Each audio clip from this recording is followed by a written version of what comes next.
சாதாரண கைதிகளுக்கு வழங்கப்படாத பெரும் குற்றங்களை இழைத்த ஒருவருக்கு வழங்கப்பட்ட சிறை வழங்கப்பட்டிருக்கின்றது. அவ்வாறான ஒரு நெருக்கடிக்குள் பிள்ளையான் இருக்கிறது என்று பிள்ளையானினுடைய ஆதரவாளர்கள் இன்றைய போராட்டத்தில் ஆதங்கப்படுகிறார்கள். அதில் ஆதங்கப்படுகிறவர் கூறுகிறார், ஒரு சாதாரண கைதிக்கு கூட வழங்கப்படுகிற பெருங்குற்றங்களை செய்தவருக்கான சிறைச்சாலை வழங்கப்பட்டிருக்கிறது அல்லது சிறை வழங்கப்பட்டிருக்கிறது என்றால் இங்குதான் சந்தேகம் வலுக்கின்றது. பிள்ளையான் எதை கூறினார், என்ன கூறினார் என்று யாருக்கும் தெரியாது. அரசாங்கம் ஏன் அந்த சிறையை கொடுத்தது அல்லது அதனை கொடுப்பதற்கு ஏன் முயற்சி செய்தது என்று தெரியாது. இங்குதான் பெரிய சந்தேகம் இருக்கிறது. பிள்ளையான் எந்த ஒரு விடயத்தையும் ஒத்துக்கொண்டு விட்டாரா அல்லது எந்த ஒரு விடயத்திலும் தான் அரசு சாட்சியாக மாறிவிட்டாரா என்கின்ற சந்தேகம் இருக்கின்றது.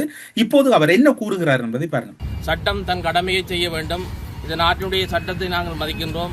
இந்த அரசாங்கத்தினுடைய கௌரவமான அத்தனை செயற்பாடுகளையும் தமிழ் மக்கள் விடுதலை புலிகள் கட்சியாக நாங்கள் கௌரவத்தோடு மதிக்கின்ற அதே நேரம் சாதாரண கைதிகளுக்கு வழங்கப்படக்கூடிய எந்த விதமான குற்றச்சாட்டுகளும் நிரூபிக்கப்படாமல் இருக்கின்ற எங்களுடைய கட்சியினுடைய கௌரவ தலைவருக்கு ஒரு சாதாரண கைதிக்கு வழங்கப்படக்கூடிய அத்தனை விடயங்களையும் சிறைச்சாலை நிர்வாகம் செய்ய வேண்டும் என இந்த நேரத்திலே மட்டக்களப்பு மக்களாகி நாங்கள் வேண்டிக் கொள்வதோடு, கடந்த காலங்களிலே ஆட்சி அதிகாரத்தில் இருந்த அரசாங்கங்களோடு முதலமைச்சராக, இந்த மண்ணினுடைய பிரதி அமைச்சராக, ராஜாங்க அமைச்சராக இருந்து பல்வேறு கணிசமான அபிவிருத்தி பணிகளை இந்த மக்களுக்காக ஆற்றிய ஒரு கட்சி தலைவர் என்ற அடிப்படையிலும் அண்மையிலே நடைபெற்ற உள்ளாட்சி தேர்தலில் 40,000க்கு மேற்பட்ட வாக்குகளை பெற்று கிட்டத்தட்ட 39 உறுப்பினர்களை பெற்ற ஒரு கட்சி என்ற அடிப்படையிலும் இந்த தமிழ் மக்கள் விடுதலை புலிய கட்சியையும் அவருடைய கௌரவ தலைமை சிவ சந்திரகாந்தன் அவர்களையும் இந்த மக்கள், மட்டக்களப்பு மக்கள்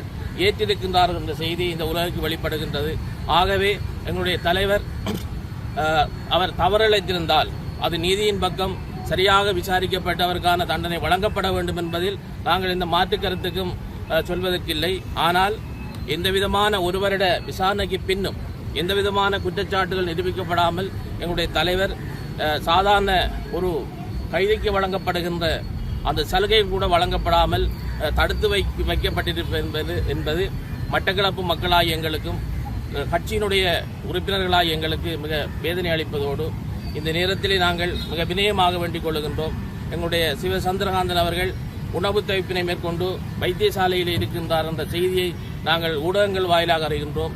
எனவே அவருடைய அந்த நிலையினை கருத்தில் கொண்டு ஒரு சாதாரண கைதிக்கு வழங்கப்படக்கூடிய நிலைமையினை ஏற்படுத்தி கொடுக்க வேண்டும் என நாங்கள் இந்த நேரத்திலே வேண்டி அதனை இந்த அரசுக்கு வெளிப்படுத்துவதற்காக இந்த அடையாள உண்ணா நோன்பினை இன்று நாங்கள் இந்த இடத்திலே தொடங்கியிருக்கின்றோம்.